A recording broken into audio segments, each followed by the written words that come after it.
चलो विद्यार्थी मित्रों ધોરણ 8 विषय विज्ञान में आगळ वधीए। આપણે लास्ट टाइम एक महत्वना बे टॉपिक बनेला। एक तो एवो टॉपिक बनेला कि बळो आंतरक्रिया ने कारणे उद्भवे छे। बळो आंतरक्रिया ने कारणे उद्भवे छे। ओके, पहलो આપણે आ टॉपिक बनेला અને ત્યાર પછી બળની શરૂઆત એટલે કે એક પદાર્થ ઉપર બે બળો એક દિશામાં અને પરસ્પર વિરુદ્ધ દિશામાં લાગે તો શું થાય એના વિશે આપણે ડિટેલમાં માહિતી લીધેલી। ઓકે, આજનો આપણો પહેલો ટોપિક લઈએ છીએ। આજનો આપણો પહેલો ટોપિક છે બળો પદાર્થની ગતિની અવસ્થા બદલે છે। શું કહેવા માંગે છે? બળો પદાર્થની ગતિની અવસ્થા બદલે છે અથવા તો બદલી શકે છે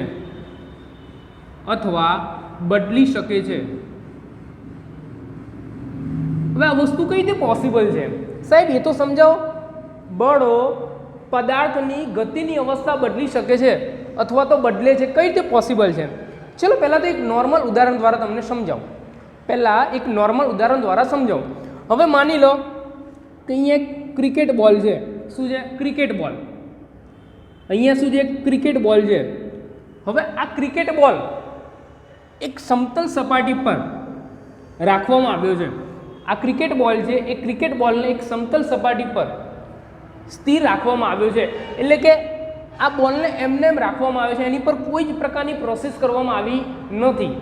એટલે અત્યારે આ બોલની પરિસ્થિતિ કેવી છે? સ્થિર છે। કેવી છે? સ્થિર। હવે આ બોલને હું અહીંયાથી બળ આપું છું, એટલે કે ધક્કો મારું છું આ બોલ ઉપર, એટલે કે આ દડા ઉપર હું ધક્કો મારું છું તો ધક્કો મારતા આ બોલ થોડી ગતિમાં આવશે, આ દડો ગતિમાં આવશે। હવે ગતિમાં આવશે એટલે ધીમે ધીમે અહીંયા આવશે, પછી અહીંયા આવશે, એમને એમ ગતિ ચાલુ રાખશે। ગતિ ચાલુ રાખશે એટલે કે એવું કહી શકાય બળો પદાર્થની ગતિની અવસ્થા બદલી શકે છે।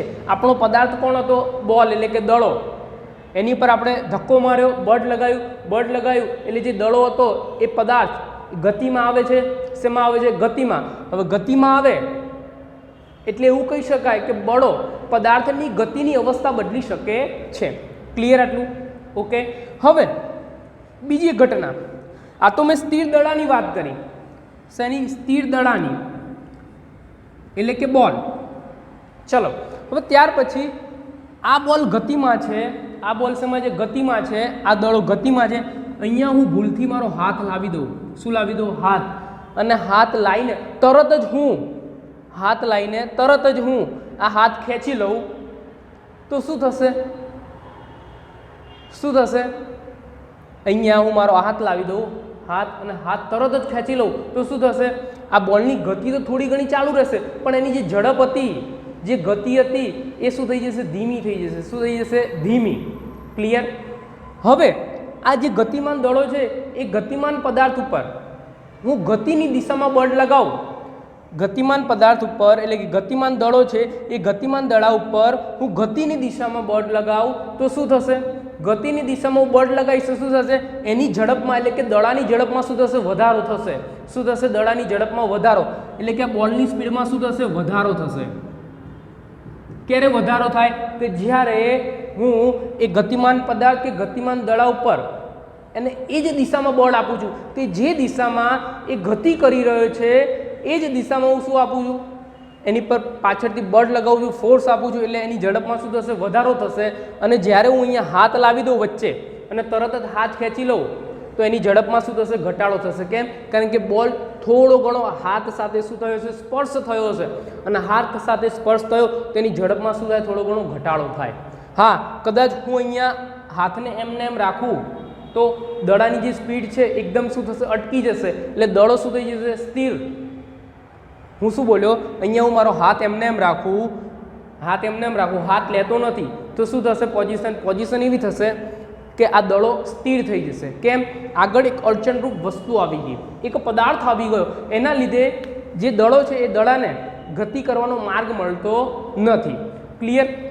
ચલો હવે એક બીજું ઉદાહરણ, હું અહીંયા એક માપ પટ્ટી એટલે કે ફૂટ પટ્ટી લઉં છું। શું લઉં છું? એક માપ પટ્ટી એટલે કે ફૂટ પટ્ટી લઉં છું. હવે સમજો બરાબર. કોઈક દડાનું ગતિ કરાવું છું, કોઈક દડાનું ગતિ કરાવું છું એટલે કે દળો ગતિ કરતાં કરતાં અહીંયા ફૂટ પટ્ટી વચ્ચે આવે છે. અહીંયા ફૂટ પટ્ટી એટલે કે માપ પટ્ટી વચ્ચે આવે છે. માપ પટ્ટીને અથડાઈને આ ગતિમાન દળો પોતાની દિશા બદલે છે. શું કરે છે? આ ગતિમાન દળો પોતાની દિશા બદલે છે. કઈ રીતે? અહીંયાથી મેં દડાને એક ગતિ એટલે કે ઝડપમાં શું હતો? વધારો હતો. એક ગતિમાં એક દડો હતો, એ દડાની વચ્ચે હું ફૂટપટ્ટી લાવી દઉં છું. તો અહીંયાથી જે દડા છે એટલે કે જે બોલ છે એના ઝડપની દિશા બદલાઈ ગઈ. શું થઈ? દિશા બદલાઈ ગઈ. અહીંયા શું થઈ? દિશા બદલાઈ ગઈ. ક્લિયર આટલું? શું? દિશા બદલાઈ ગઈ. ઓકે, ચલો હવે બીજું એક ઉદાહરણ આપું. હજુ આપણે આની પેલું ચાલુ નથી કર્યું, એનો એક્ઝેક્ટ આન્સર શું હવે નથી. આ તો આપણે જસ્ટ આખી થિયરી તમને કોન્સેપ્ટ પહેલાં ક્લિયર કરાવી દો. કોન્સેપ્ટ ક્લિયર હશે તો બધું તમને આવડશે. ઓકે, જો સમજી લો. હવે તમે ફૂટબોલની રમત રમતા જશો. તમે ફૂટબોલની રમત તો રમતા જશો. હવે ફૂટબોલની રમતમાં જ્યારે કોઈ ખેલાડી પેનલ્ટી કિક, શું? પેનલ્ટી કિક,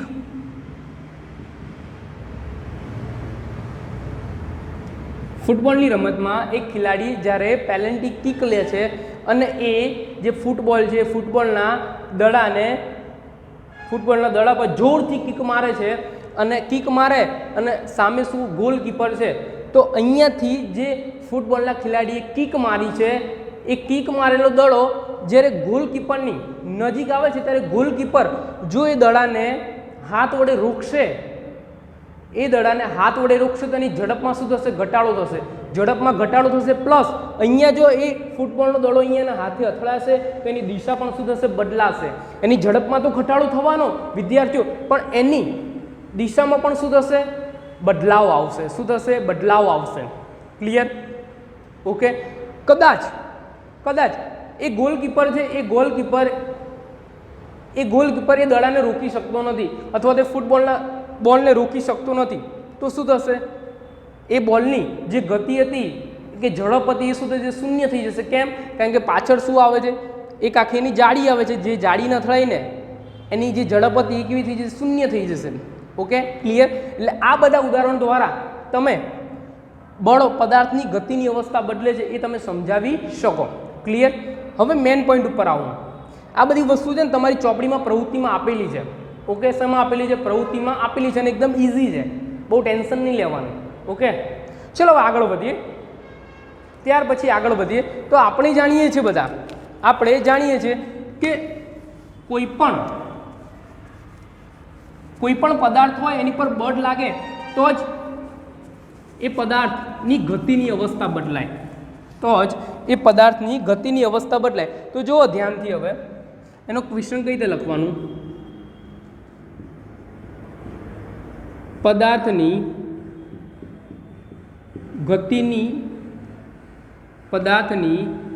ગતિની અવસ્થા બદલાય છે. પદાર્થની ગતિની અવસ્થા બદલાય છે તે સમજાવો. ચલો અહીંયા ધ્યાન આપો વિદ્યાર્થી મિત્રો. ઓકે, જો પહેલા પદાર્થની ઝડપ કે દિશા કે બંને બદલાય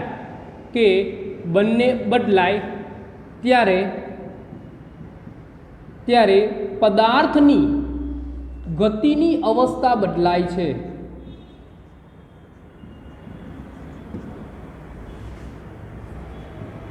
શું કહેવા માંગે છે? સમજો બરાબર.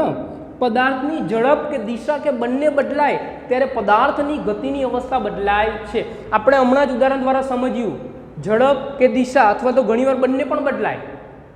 ઓકે, ઝડપ કે દિશા અથવા તો બંને પણ બદલાય તો પદાર્થની ગતિની અવસ્થા બદલાય એમ કહેવાય. પદાર્થની ઝડપ કે દિશા કે બંને બદલાય ત્યારે પદાર્થની ગતિની અવસ્થા બદલાય છે. એમ કહી શકાય કે શૂન્ય અવસ્થાને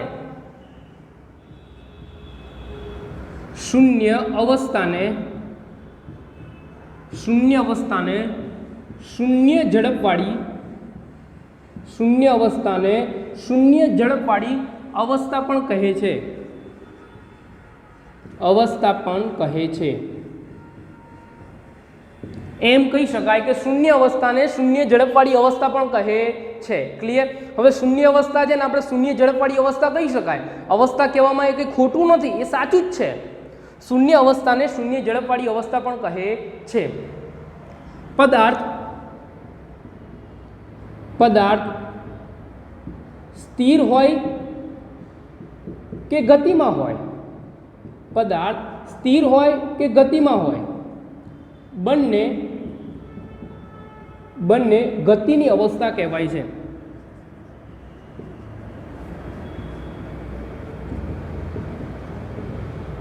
ક્લિયર? પદાર્થ સ્થિર હોય કે ગતિમાં હોય, બંને ગતિની અવસ્થા કહેવાય છે. એટલે પદાર્થની ગતિની અવસ્થા આ રીતે પ્રૂવ કરી શકાય લખવાની ભાષામાં. ઓકે, એમ તો આની ઘણી બધી રીતે પદાર્થની ગતિની અવસ્થા તમે લખી શકો, પણ મને આ સહેલી રીત લાગી એટલા માટે હું તમારી સામે એને પ્રૂવ કરું છું અથવા તો લખી રહ્યો છું. જો પદાર્થની ઝડપ કે દિશા કે બંને બદલાય ત્યારે પદાર્થની ગતિની અવસ્થા બદલાય છે. એમ કહી શકાય કે શૂન્ય અવસ્થાને શૂન્ય ઝડપવાળી અવસ્થા પણ કહે છે. પદાર્થ સ્થિર હોય કે ગતિમાં હોય, બંને ગતિની અવસ્થા કહેવાય છે. ક્લિયર? ચલો, સ્થિર પદાર્થ પર બળ લાગતા, સ્થિર પદાર્થ ઉપર બળ લાગતા તે ગતિમાં આવે છે. ઓકે, સ્થિર પદાર્થ ઉપર બળ લાગતા પદાર્થ ગતિમાં આવે છે. સ્થિર પદાર્થ પર બળ લાગતા પદાર્થ ગતિમાં આવે છે. ક્લિયર? શેમાં આવે છે? ગતિમાં આવે છે. હવે એક એક્ઝામ્પલ મેં તમને સમજાવ્યું દડાનું. દડા, ઓકે, દડો પહેલાં સ્થિર અવસ્થામાં હોય, એની પર તમે બળ લગાવો અને ધક્કો મારો તો જે બોલ કે દડો છે, ઓકે, એની અવસ્થા શું થાય? ચેન્જ થાય. એટલે કે સ્થિર અવસ્થામાંથી શેમાં આવી જાય? ગતિની અવસ્થામાં આવી જાય. ક્લિયર? ઓકે, ચલો ત્યાર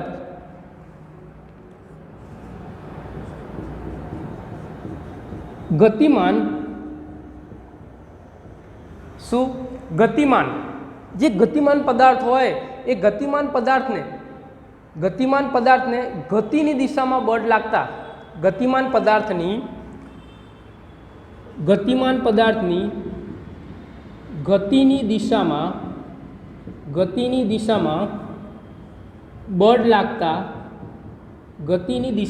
બળ લાગતા પદાર્થની ઝડપમાં શું થાય છે? વધારો થાય છે. ઓકે, ગતિમાન પદાર્થની ગતિની દિશામાં બળ લાગતા તેની ઝડપમાં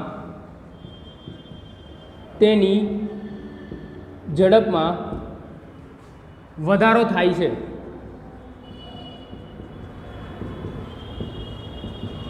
અને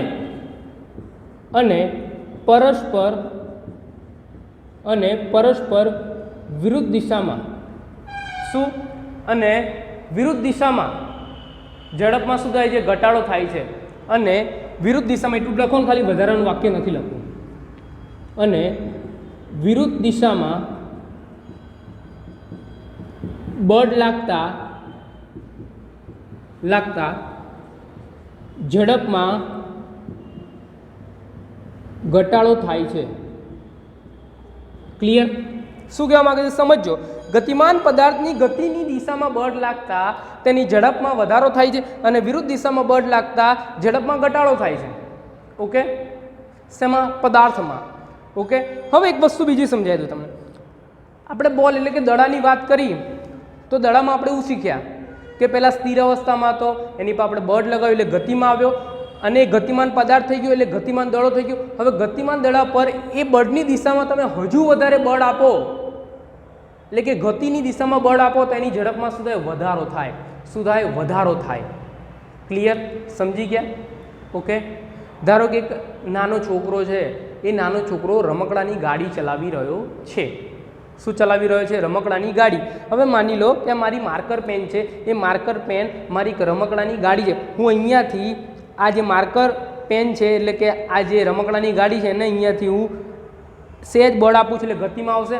હવે આ ગતિમાં છે, હજુ એને સહેજ પાછળથી વધારે બળ આપીશું, વધારે ગતિમાં આવશે એટલે ઝડપમાં શું થયો? વધારો થયો.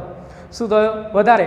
પણ અહીંયા ગતિ કરે છે અને અહીંયા થોડો એને શું આપું છું? બળ આપું છું, એટલે કે વિરુદ્ધ દિશામાં બળ આપી તો આની ઝડપમાં શું થશે? ઘટાડો થઈ જશે. અને જો કદાચ તમે આ હાથ પાછો નહીં ખેંચો તો આ સ્થિર થઈ જશે. Okay, clear? અથવા તો એવું પણ લખી શકાય અહીંયા બીજું વાક્ય,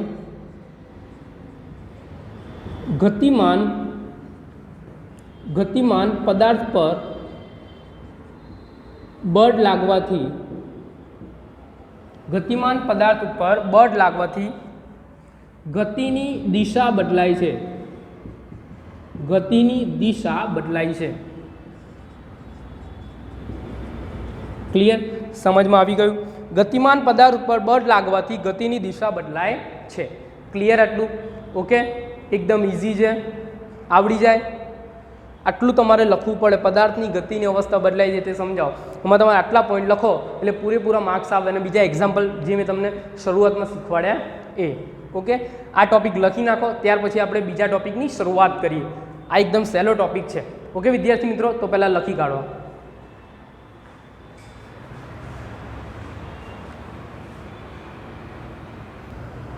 ચલો વિદ્યાર્થી મિત્રો, હવે પછીનો ટોપિક છે બળો પદાર્થનો આકાર બદલી શકે છે.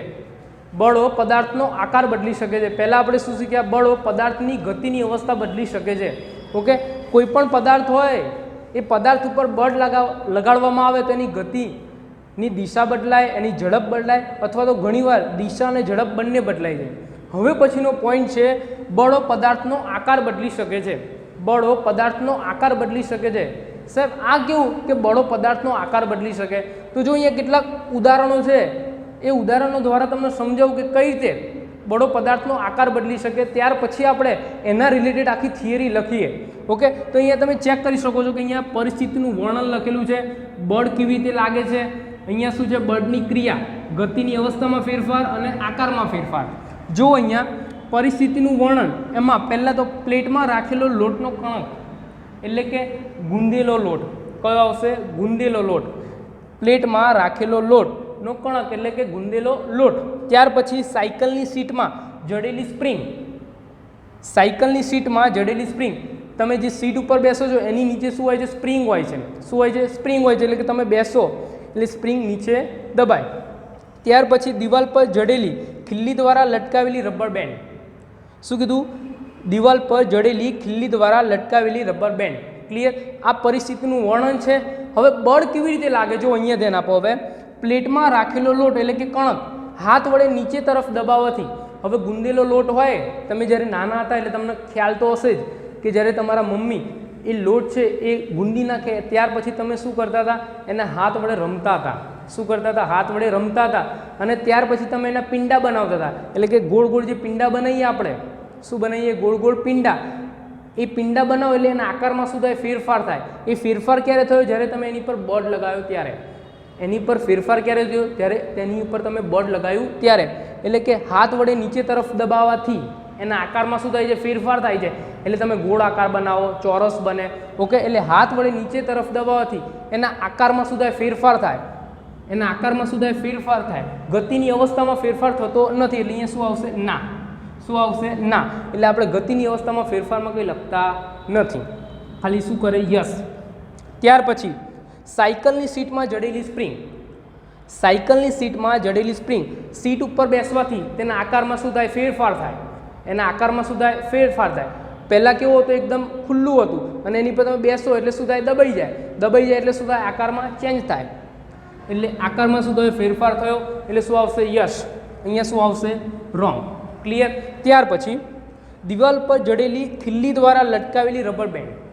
હવે રબર બેન્ડ છે એ રબર બેન્ડને તેના મુક્ત છેડા પર વજન લટકાવીને કે મુક્ત છેડાને ખેંચવાથી, હવે ધારો કે અહીંયા ખિલ્લી હોય અને મેં રબર બેન્ડ ભરાયેલી હોય તો એને તમે ખેંચો તો એના આકારમાં શું થાય? ફેરફાર થાય. એના આકારમાં શું થાય? ફેરફાર થાય. તમે ખેંચો એટલે વધારે પહોળું થાય રબર બેન્ડ. ઓકે, એટલે આકારમાં શું થાય છે? ફેરફાર થાય છે. શું થાય છે? ફેરફાર. ક્લિયર? એટલે ગતિની અવસ્થામાં કોઈ ફેરફાર થતો નથી. તેના આકારમાં શું થાય છે? ખાલી ફેરફાર થાય છે. ક્લિયર? એટલે પદાર્થનો આકાર બદલી શકાય ક્યારે? જ્યારે બળ લગાવીએ ત્યારે. ઓકે, બળો પદાર્થનો આકાર બદલી શકે છે. ત્યાર પછી આપણે ડિટેલમાં એ પદાર્થનો આકાર કઈ રીતે બદલાય છે એની આપણે ચર્ચા કરીએ.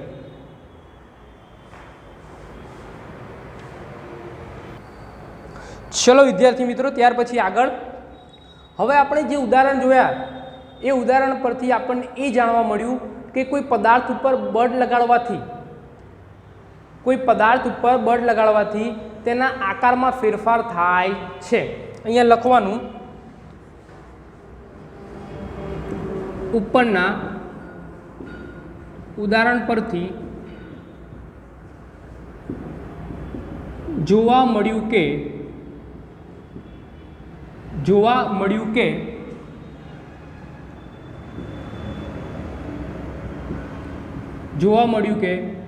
કોઈ પદાર્થ પર બળ લગાડવાથી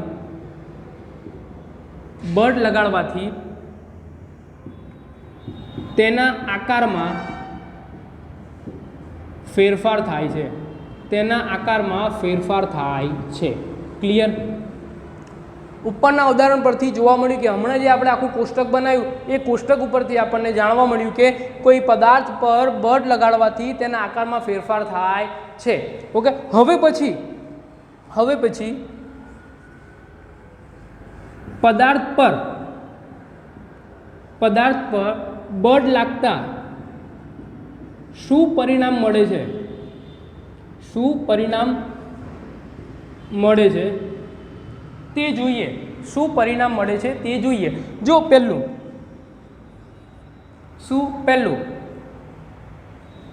કોઈ પદાર્થ સ્થિર સ્થિતિમાં હોય તો એને ગતિમાં લાવી શકાય છે. અહીંયા લખવાનું,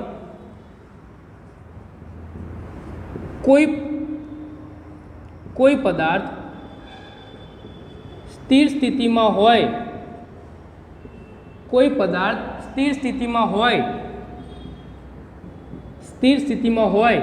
તો તેને ગતિમાં લાવી શકાય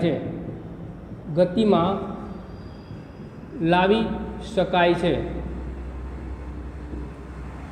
અથવા તો બળ લગાડવાથી કોઈ પદાર્થ સ્થિર સ્થિતિમાં હોય તો ગતિમાં લાવી શકાય છે. ક્યારે? જ્યારે બળ લગાવીએ ત્યારે. કોઈ પદાર્થ સ્થિર સ્થિતિમાં હોય તો તેને ગતિમાં લાવી શકાય છે. ત્યાર પછી બીજો પોઈન્ટ, જો પદાર્થ ગતિમાં હોય, જો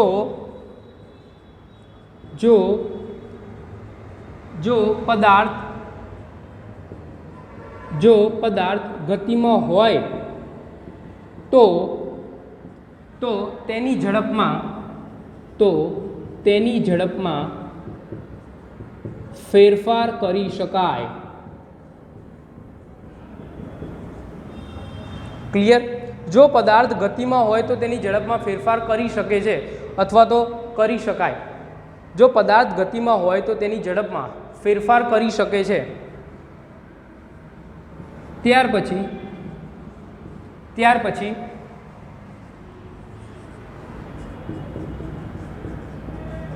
ગતિમાન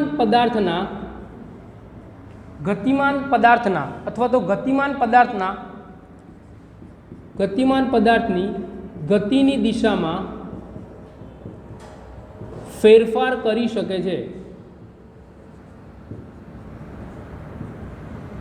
ત્રીજો પોઈન્ટ શું કહે છે? આપણને એવું કહે છે કે ગતિમાન પદાર્થની ગતિની દિશામાં ફેરફાર કરી શકે છે. ઓકે, ત્યાર પછી ચોથો પોઈન્ટ, પદાર્થના આકારમાં ફેરફાર કરી શકે છે.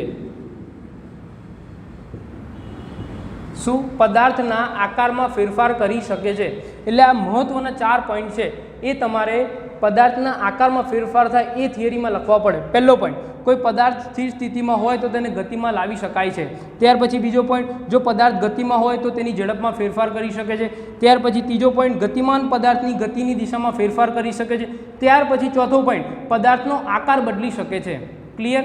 હવે એના પછી તમારે એક વાક્ય એવું લખવું પડે કે આ પરિણામ આપણને ક્યારે જોવા મળે કે જ્યારે પદાર્થ ઉપર આપણે બળ લગાવીએ છીએ ત્યારે. જો તમે બળ ના લગાવો તો બળની દિશા કે ગતિ કે ઝડપમાં કોઈ જ ફેરફાર થતો નથી અથવા તો એના આકારમાં પણ ફેરફાર થતો નથી. ક્યારે? જ્યારે પદાર્થ ઉપર તમે બળ લગાવો છો ત્યારે જ એની ગતિ, દિશા કે એના આકારમાં ફેરફાર થાય છે. ત્યાં સુધી એનામાં કશો જ ફેરફાર થતો નથી. એટલા માટે બળનું મહત્ત્વ છે. એટલા માટે તો અત્યાર સુધી આપણે જે પણ થિયરી ભણ્યા એમાં મેક્સિમમ બળના યુઝ વડે એ આંતરક્રિયા થાય, ગતિની અવસ્થા બદલાય કે પદાર્થનો આકાર બદલાય છે. ઓકે વિદ્યાર્થી મિત્રો, એટલે એટલું તમારે ધ્યાન રાખવાનું કે કોઈ પદાર્થ ઉપર જ્યાં સુધી બળ તમે ના લગાડો ત્યાં સુધી કોઈ પણ ફેરફાર થતો નથી. ઓકે વિદ્યાર્થી મિત્રો, આ લેક્ચરમાં આપણે આટલું રાખીએ છીએ. નેક્સ્ટ લેક્ચરમાં એક નવી થિયરી સાથે મળીશું.